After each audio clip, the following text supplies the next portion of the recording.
एक बार देव ऋषि नारद भगवान विष्णु के पास गए और प्रणाम करते हुए बोले, भगवान मुझे सत्संग की महिमा सुनाइए। भगवान मुस्कुराते हुए बोले, नारद तुम यहाँ से आगे जाओ, वहाँ इमली के पेड़ पर एक रंगीन प्राणी मिलेगा। वह सत्संग की महिमा जानता है, वही तुम्हें भी समझाएगा।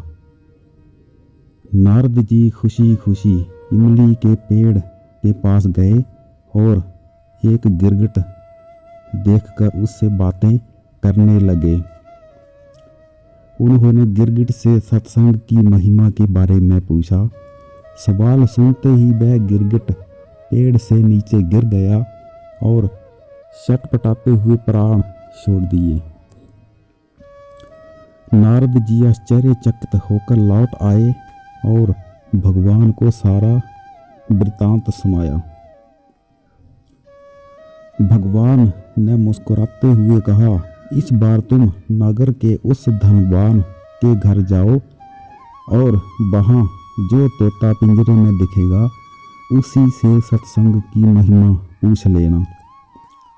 नारद जी क्षण भर में वहाँ पहुँच गए और तोते से सत्संग का महत्व पूछा।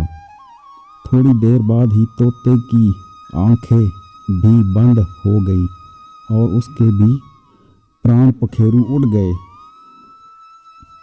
इस बार तो नारद जी भी घबरा गए और दौड़े दौड़े भगवान कृष्ण के पास पहुँचे।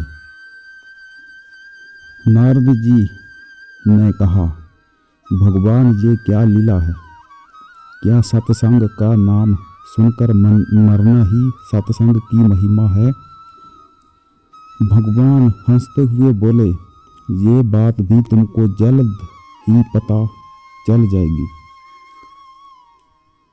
इस बार तुम नगर के राजा के महल में जाओ और उसके नवजात पुत्र से अपना प्रश्न पूछो। नारद जी तो थर-थर कांपने लगे और बोले, अभी तक तो पक्षी ही अपने प्राण छोड़ रहे थे।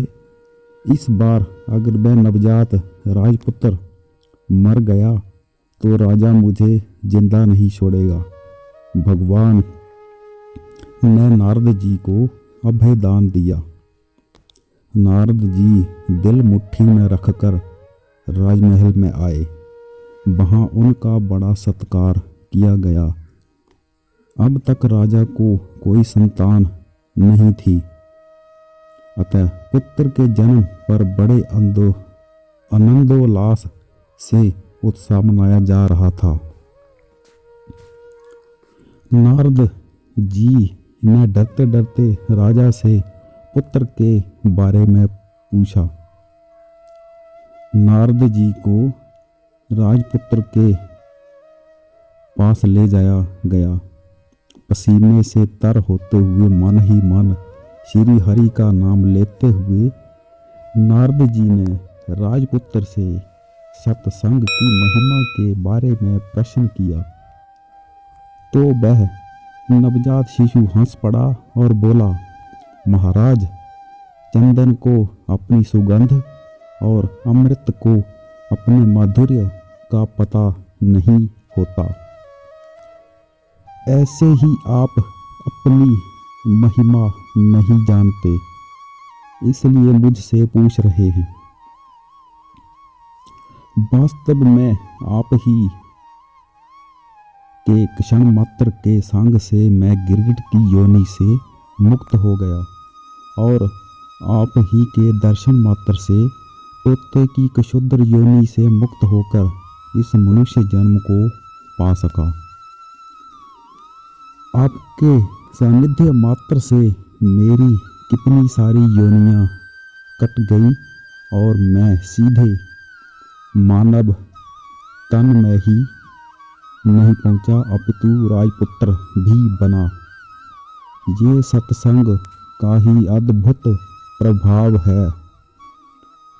बालक बोला, हे ऋषिवर, अब मुझे आशीर्वाद दें कि मैं मनुष्य जन्म के परम लक्ष्य को पा सकूं। नारद जी ने खुशी खुशी आशीर्वाद दिया और भगवान श्री हरि के पास जाकर सब कुछ बता दिया। भगवान ने कहा, सचमुच सत्संग की बड़ी महिमा है। संत का सही गौरव या तो संत जानते हैं या उनके सच्चे प्रेमी भक्त। धन्यवाद।